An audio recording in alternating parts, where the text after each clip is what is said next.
ندا نام بھی ہوتے ہیں، لوگ ندا نام بھی رکھتے ہیں. اس کے معنی سمجھ لیں متوجہ کرنا، اٹینشن کرنا، مخاطب کرنا. میں نے کہا یا ایتھا النفس، تو میں نے آیت میں لکھا ہوا ہے، یہ میں جب پڑھ رہا ہوں اسے تو آواز آ رہی ہے آپ کو، لیکن اگر آپ اکیلے میں اس کو دیکھیں تو یہ مخاطب کر رہا ہے اللہ نفسیات کو. ندا دی اس سے.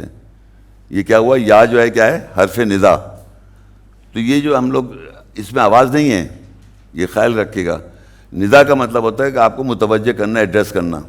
لیکن کیونکہ یا میں نے پڑھا یا، تو آپ سمجھیں میں کہہ رہا ہوں، میں نہیں کہہ رہا ہوں، اس میں لکھا ہوا ہے. تو اس میں اللہ مخاطب کر رہا ہے. صحیح ہے، یہ بات یاد ہے کہ ندا جب ہوتی ہے ایڈریس کرتے ہیں ہم ایک دوسرے کو، مخاطب کرتے ہیں، تو یا کا صیغہ لگتا ہے، اس کو حرف ندا کہتے ہیں، یا اے بھائی. لیکن ہم لوگ آپس میں مخاطب کرتے ہیں تو وہ آواز سے بھی کرتے ہیں، لیکن ہم نیٹ پہ بھی کر رہے ہیں، ہم سمجھ رہے ہیں ایک دوسرے سے بات کر رہی تو آواز نہیں ہے اس میں. تو لکھے ہوئے سے اللہ نے ہم کو ایڈریس کیا. پھر ایک جگہ سورہ حج میں جا کے جائیں گے تو یا ایھا الناس، تو یا ایھا الناس کا مطلب ہوتا ہے سارے مین کائنڈ، جتنے بھی لوگ بیٹھے ہیں دنیا میں، آج پوری دنیا میں جو زندہ لوگ ہیں ان کو کہہ رہا ہے اللہ تعالیٰ. لیکن اس سے پہلے بھی زندہ تھے، اور پھر آگے بھی زندہ رہیں گے. تو ہر زمانے میں ہم کو ایڈریس کر رہا ہے.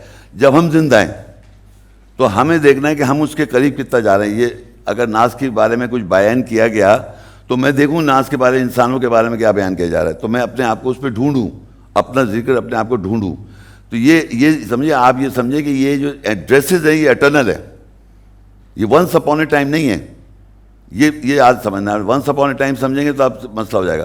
ہر زمانے میں ایڈریس ہو رہا ہے، اور ہر زمانے میں لوگوں کو اس کے کتنا قریب سمجھ کے اس کو اپنانا ہے، یہ آپ کے اپنی ایفرٹس ہیں.